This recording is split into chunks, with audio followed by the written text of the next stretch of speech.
नमस्कार साथियों, स्वागत है आपका आपके अपने YouTube चैनल संधान एडुकॉम में। मैं अवध आपका बहुत बहुत स्वागत करता हूं। उम्मीद है आप लोग अच्छे होंगे, स्वस्थ होंगे, मस्त होंगे।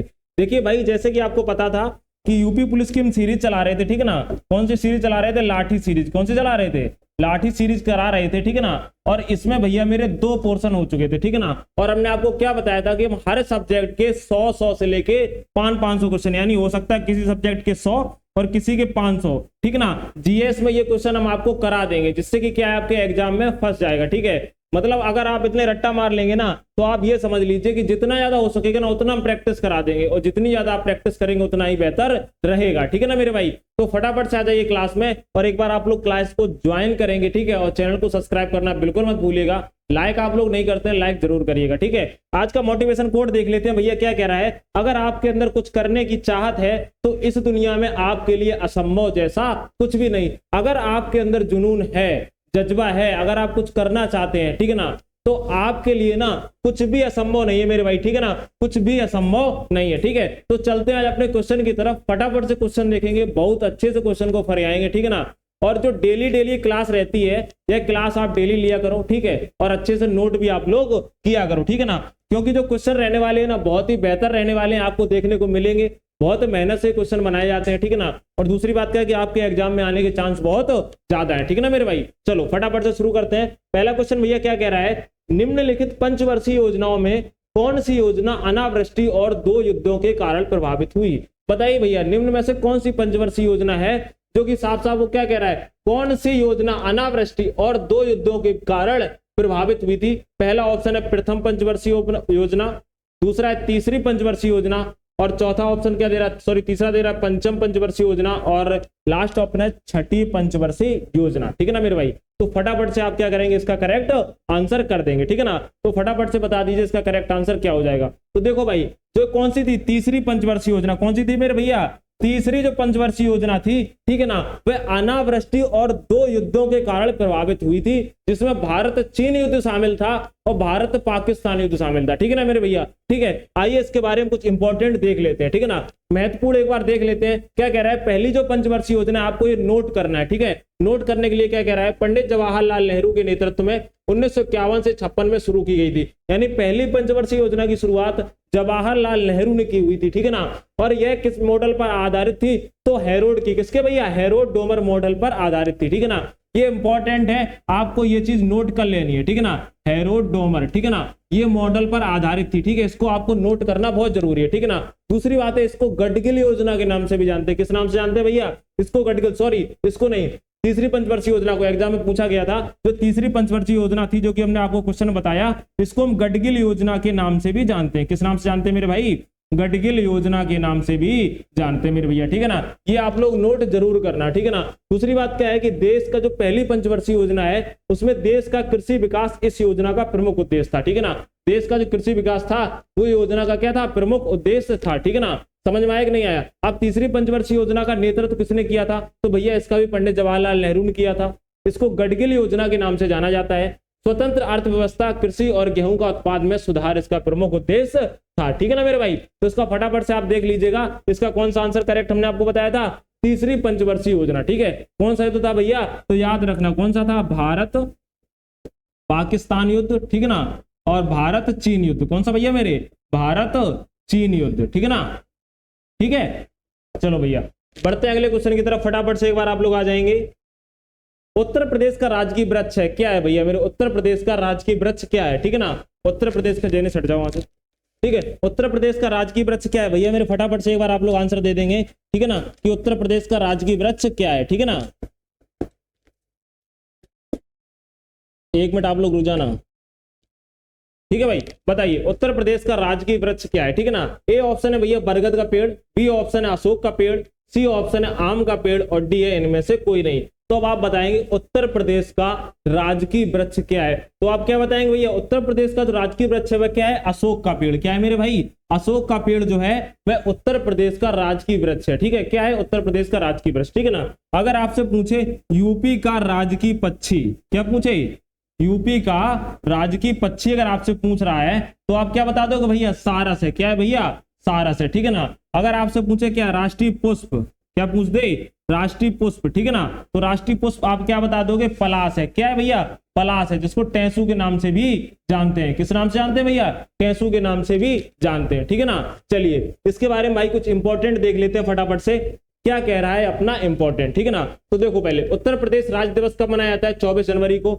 याद रखना बहुत ज्यादा एग्जाम पूछा जाता है, छोटे से बड़े एग्जाम में भी पूछा जाता है। 2019 में शायद ये या 20 में पूछा गया था, 24 जनवरी है ना, क्या पूछा गया था, उत्तर प्रदेश राज्य दिवस कब मनाया था, पीसीएस में पूछा गया था, ठीक है ना।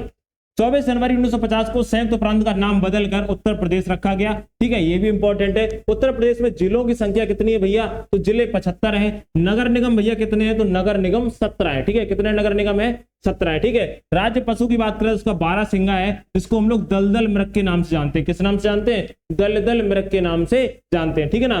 यहाँ की राज्यपाल कौन है, तो आनंदीबेन पटेल है। अगर राज फूल की बात करें तो पलाश है, और राज की पक्षी भैया क्या है, सारस यानी क्रेन, ठीक है ना। समझ में आई ये बात, ठीक है। बढ़ जाते हैं भैया मेरे अगले क्वेश्चन की तरफ, ठीक है ना। चलो भाई, लोकसभा के प्रथम अध्यक्ष कौन थे, बताइए भैया, लोकसभा के प्रथम अध्यक्ष कौन थे। क्वेश्चन बहुत बढ़िया है, फटाफट से आप लोग इसका क्या कर देंगे, आंसर कर देंगे, ठीक है। कि लोकसभा के प्रथम अध्यक्ष कौन थे।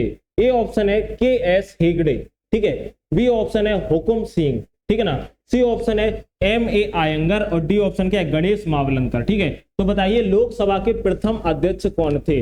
तो देखो मेरे भाई, जो लोकसभा के प्रथम अध्यक्ष थे वो कौन थे, गणेश मावलंकर। कौन थे भैया मेरे, गणेश मावलंकर थे। यानी ऑप्शन कौन सा सही हो जाएगा, 4th नंबर वाला बिल्कुल क्लियर हो जाएगा, ठीक है। अब देख लेते हैं इनके बारे में इंपॉर्टेंट, ठीक है ना। तो इंपॉर्टेंट देखने के लिए फटाफट से देखते हैं एक बार, क्या कह रहा है। गणेश मावलंकर को लोकसभा का जनक माना जाता है, ये याद रखना, कॉपी में नोट जरूर कर लेना, ठीक है ना। क्या लोकसभा का जनक किसे माना जाता है, अगर पूछ दे तो आप क्या बताओगे भैया, गणेश मावलंकर को क्या माना जाता है, तो आप फटाफट से बता दोगे लोकसभा का जनक माना जाता है, ठीक है ना। नेक्स्ट है, उन्हें लोकप्रिय रूप से दादा साहेब कहा जाता है, ठीक है ना। जो गणेश मावलंकर है उनका अगर उपनाम की बात करें, ठीक है ना, उपनाम तो क्या बता देंगे, दादा साहेब। क्या नाम भैया, दादा साहेब के नाम से उनको जाना जाता है, ठीक है ना। उनका ये उपनाम है, ठीक है ना। ये इंपॉर्टेंट है, नोट जरूर करिएगा, ठीक है। वे केंद्रीय विधानसभा में 1946 से 47 के अध्यक्ष थे, ठीक है ना। पहली लोकसभा 1952 में गठित की गई थी। कब की गई थी, पहली जो लोकसभा गठित की गई थी वह 1952 में गठित की गई थी। M.A. आयंगर लोकसभा के पहले अध्यक्ष थे, ठीक है। अगर बात करें हुकुम सिंह तो लोकसभा के कैसे थे भैया, तीसरे अध्यक्ष थे, ठीक है ना। अगर के.एस. हेगड़े की बात करें तो लोकसभा के 7वें अध्यक्ष थे, ठीक है। तो आपका दायित्व बनता है ये नोट करना, क्योंकि आपको पता है डिस्क्रिप्शन में से बहुत ज्यादा क्वेश्चन आ जाते हैं, ठीक है ना मेरे भाई। चलो एक बार बढ़ जाते हैं अगले क्वेश्चन की तरफ। अगला क्वेश्चन क्या कह रहा है कि राजा राम मोहन राय की उपाधि से किसे सम्मानित किया गया था। बताइए भाई मेरे, क्या कह रहा है, राजा राम मोहन राय की उपाधि से किसे सम्मानित किया गया था। ए ऑप्शन है औरंगजेब, बी ऑप्शन है रावर्ट किलाइव, सी ऑप्शन है महात्मा गांधी, और डी ऑप्शन है मुगल सम्राट अकबर द्वितीय, ठीक है ना। फटाफट से आप लोग इसका आंसर दे दो, तब तक हम पी लें पानी, ठीक है। पानी और भी पिला दो फटाफट, आंसर करो इसका फटाफट से आप लोग।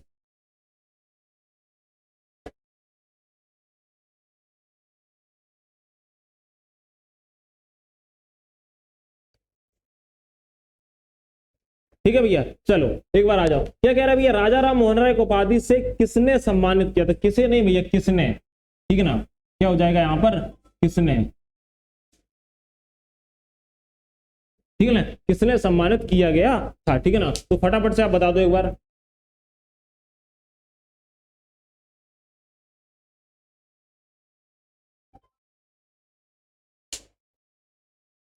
तो आप किसे कहिएगा, औरंगजेब, रॉबर्ट क्लाइव, महात्मा गांधी और मुगल सम्राट अकबर द्वितीय। तो इसका करेक्ट आंसर मेरे भाई क्या हो जाएगा, मुगल सम्राट अकबर द्वितीय इसका करेक्ट आंसर हो जाएगा, ठीक है ना। अब देखो इनका थोड़ा क्या देख लेते हैं भैया मेरे, इंपॉर्टेंट इनको देख लेते हैं, ठीक है ना। जो शाह आलम द्वितीय का पुत्र और बहादुर शाह द्वितीय का ये पिता था, कौन था, अकबर द्वितीय, ठीक है ना।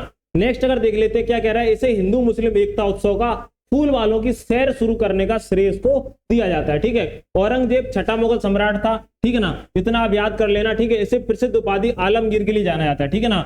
औरंगजेब की प्रसिद्ध उपाधि कौन सी, आलमगीर के लिए इसको जाना जाता है, ठीक है। 1707 में अहमदनगर के सिंगार में इसकी क्या हो गई थी भैया, मिंगार की जगह पर वहां क्या हो गई थी, इसकी मृत्यु हो गई थी, ठीक है ना। नेक्स्ट है रॉबर्ट क्लाइव, देख लेते हैं। बंगाल के पहले गवर्नर थे, कौन थे, रॉबर्ट क्लाइव। क्लाइव आज इंडिया के रूप में जाना जाता है, ठीक है ना। किसके रूप में जाना जाता है, क्लाइव जो है आज इंडिया के रूप में जाना जाता है। नेक्स्ट है कंपनी के सैन्य और राजनीतिक वर्चस्व की स्थापना किसने करी, तो रॉबर्ट क्लाइव ने करी थी।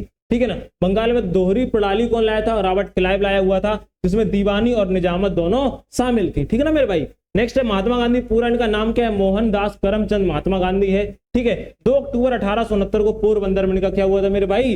जन्म हुआ था। किसका हुआ था? महात्मा गांधी का, ठीक है ना। चलो अगला क्वेश्चन देख लेते हैं। अगला क्वेश्चन भैया मेरे क्या कह रहा है? भारत में उत्तर प्रदेश का क्षेत्रफल के आधार पर कौन सा स्थान है? क्या कह रहा है? भारत में उत्तर प्रदेश का क्षेत्रफल के आधार पर कौन सा स्थान है? पहले ऑप्शन है दूसरा, फिर तीसरा, चौथा या पांचवा। तो फटाफट से आप लोग उसका करेक्ट आंसर बता दीजिए कि भारत में उत्तर प्रदेश का क्षेत्रफल के आधार पर कौन सा स्थान है। तो देखो भैया कौन सा स्थान है? तो पांचवा स्थान है। कौन सा है भैया? पांचवा स्थान है, ठीक है ना। अगर हम बात करें कि पहला किसका है, तो पहला राजस्थान का है। दूसरे की बात करें तो दूसरा किसका है? मध्य प्रदेश का है। तीसरा किसका है? महाराष्ट्र का है। और चौथा मेरे भाई किसका है? वह गुजरात का है। और अगर पांचवा की बात करें तो पांचवा भैया कौन सा आ जाएगा? उत्तर प्रदेश। क्या जाएगा भैया? उत्तर प्रदेश आ जाएगा, ठीक है ना। अब कुछ इंपॉर्टेंट अगर आपसे पूछे उत्तर प्रदेश में लोकसभा की सीटें, क्या पूछे? यूपी में लोकसभा की सीटें, किसकी सीटें भैया? लोकसभा की सीटों की बात करें अगर, तो तुम आप क्या बता दोगे? कितना बता दोगे? 81। कितनी भैया? 81 बताओगे? 81 बताओगे? कितनी है? ठीक है। अगर राज्यसभा की बात करें, राज्यसभा की सीटें, ठीक है ना, तो राज्यसभा की आप कितनी बता दोगे? 31, ठीक है। और लोकसभा की भैया कितनी है? तो 80 है। कितनी है मेरे भाई? 80 है, ठीक है ना। चलो बढ़ जाए अगले क्वेश्चन की तरफ। नेक्स्ट क्वेश्चन क्या कह रहा है? निम्नलिखित में से कौन सी नदी उत्तर प्रदेश के सहारनपुर जिले से निकलती है? क्या कह रहा है कि निम्न में से कौन सी नदी है जो उत्तर प्रदेश के भैया मेरे सारण जिले से निकलती है, सहारनपुर जिले से निकलती है, ठीक है ना। तो ए ऑप्शन है घाघरा नदी, बी ऑप्शन है रामगंगा नदी, सी है वरुणा नदी और डी है हिंडन नदी। तो फटाफट से आप एक बार करेक्ट आंसर करके बता देंगे कि निम्न में से कौन सी नदी है जो उत्तर प्रदेश के सहारनपुर जिले से निकलती है, ठीक है। फटाफट से एक बार आप लोग क्या करेंगे? आंसर करके बता देंगे। तो देखो सीधी सी बात है, कौन सी नदी है? हिंडन नदी है। कौन सी मेरे भाई? हिंडन नदी है, ठीक है ना। याद रखना कौन सी नदी है? हिंडन नदी है। कौन सी नदी जो उत्तर प्रदेश के सहारनपुर जिले से निकलती है? तो हिंडन नदी निकलती है, ठीक है ना। अगर आपसे ये कहा जाए कि हिंडन नदी किसकी सहायक है, अगर पूछा जाए कि हिंडन नदी जो है वह किसकी सहायक है, ठीक है ना, तो किसकी है भैया? यमुना की सहायक है। किसकी सहायक है? यमुना की सहायक। यमुना की सहायक और कौन सी नदियां हैं? तो यमुना की सहायक नदियों की बात करें तो आप क्या बता दोगे? चंबल है। कौन सी है भैया? चंबल है, सिंध है, बेतवा है और कौन सी है? कैन है, ठीक है। कौन सी है? बेतवा, कैन, ठीक है। यानी जो यमुना की सहायक नदियां कौन सी है? चंबल, सिंध, बेतवा, कैन, ठीक है ना। चलो भैया आगे बढ़ जाते हैं एक बार। देखो ठीक है, यमुना नदी की सहायक नदी है हिंडन नदी, ठीक है। यमुना की सहायक नदियां कौन सी है? चंबल है, सिंध है, बेतवा है, कैन है, ठीक है। द हिंडन एयरवेज, ठीक है, अगर आपसे पूछ दे तो द हिंडन एयरवेज कहाँ है? हिंडन नदी के तट पर है। किसके तट पर है भैया? हिंडन नदी के तट पर है, ठीक है। हिंडन की सहायक नदी कौन सी है? तो काली नदी है। जो हिंडन की सहायक है कौन सी है? काली नदी है, ठीक है। सिंधु सभ्यता का स्थल आलमगीरपुर हिंडन नदी के किनारे स्थित था, ठीक है ना। बताया था एक बार क्लास में कि सिंधु सभ्यता का जो स्थल है आलमगीर, ठीक है ना, वह किस नदी किनारे था? हिंडन नदी के किनारे था, ठीक है ना मेरे भाई। चलो नेक्स्ट क्या है? मिर्च में तीखापन किसकी उपस्थिति के कारण होता है? ए ऑप्शन है लाइकोपिन, बी ऑप्शन है कैप्साइसिन, सी ऑप्शन है कैरोटीन और डी है एंथोसाइनिन, ठीक है ना। तो बताइए जो मिर्च में तीखापन होता है, जो मिर्च खाते हो ना एकदम तीखी लगती है, जबरदस्त, ठीक है ना, पतली वाली मिर्च, ठीक है, तो आप बता दो किसकी उपस्थिति के कारण होता है। फटाफट से एक बार आंसर करके बता दो। तो देखो जो मिर्च में तीखापन होता है, क्या होता है भैया? तीखापन होता है, किसकी उपस्थिति के कारण होता है? तो कैप्साइसिन के कारण होता है। किसके कारण होता है? कैप्साइसिन के कारण होता है, ठीक है ना मेरे भाई। अगर देखो देख लें कि लाइकोपिन, क्या भैया? लाइकोपिन क्या एक वर्णक है? क्या है मेरे भाई? एक वर्णक है जो फलों और सब्जियों को क्या कर देता है? लाल कर देता है। जैसे टमाटर है, ठीक है ना, इसको क्या कर देता है? लाल कर देता है। जैसे कि टमाटर है, तरबूज है और कौन से अंगूर है? गुलाबी अंगूर, ठीक है ना। चलो नेक्स्ट क्या है? प्रकाश संश्लेषण के लिए कैरोटीन महत्वपूर्ण होता है, यानी फोटोसिंथेसिस के लिए क्या होता है भैया? कैरोटीन कैसा होता है? महत्वपूर्ण होता है, ठीक है ना। नेक्स्ट क्या है? एंथोसाइनिन एक पानी में घुलनशील वर्णक है जो बैगनी, लाल और नीला रंग कर देता है, ठीक है ना। ये इतना इंपॉर्टेंट नहीं है, जैसे कि अगर देखा जाए ब्लैक राइस है, ब्लूबेरी है और ब्लैक सोयाबीन है, ठीक है ना। चलो भैया आगे आ जाए फटाफट से। आगे क्या कह रहा है? किस वर्ष उर्दू को उत्तर प्रदेश की दूसरी आधिकारिक भाषा घोषित की गई? बता दीजिए फटाफट से कि किस वर्ष उर्दू को, क्या कह रहा है? यही तो कह रहा है ना, किस वर्ष उर्दू को उत्तर प्रदेश की दूसरी आधिकारिक भाषा घोषित की गई। पहली भैया कौन सी है? तो पहली आप तुरंत बता दोगे, पहली वाली कौन सी है? तो पहली वाली अपनी कौन सी है? फटाफट से बता दो। हिंदी है। कौन सी है? पहली वाली हिंदी है, ठीक है ना। और दूसरी वाली कौन सी है? तो दूसरी वाली उर्दू है। क्या है? दूसरी वाली उर्दू है। और हम किसकी बात कर रहे हैं? भाषाओं की, ठीक है ना। समझ में आया कि नहीं आया? पहले की दूसरी वाली बात नहीं कर रहे हैं, किसकी बात कर रहे हैं, भाषाओं की बात कर रहे हैं, ठीक है ना। चलो अब फटाफट से बता दो तो कब की गई थी, तो देखो 1989 में की गई थी। कब की गई थी मेरे भाई, 1989 में। कब मेरे भैया, 1989 में उर्दू को दूसरी आधिकारिक भाषा क्या कर दी गई थी, घोषित कर दी गई थी, ठीक है ना। चलो वार्डो छम नृत्य किस राज्य से संबंधित है, अगर पूछे वार्डो छम नृत्य किस राज्य से संबंधित है तो आप फटाफट से बताओ, आप क्या बताएंगे।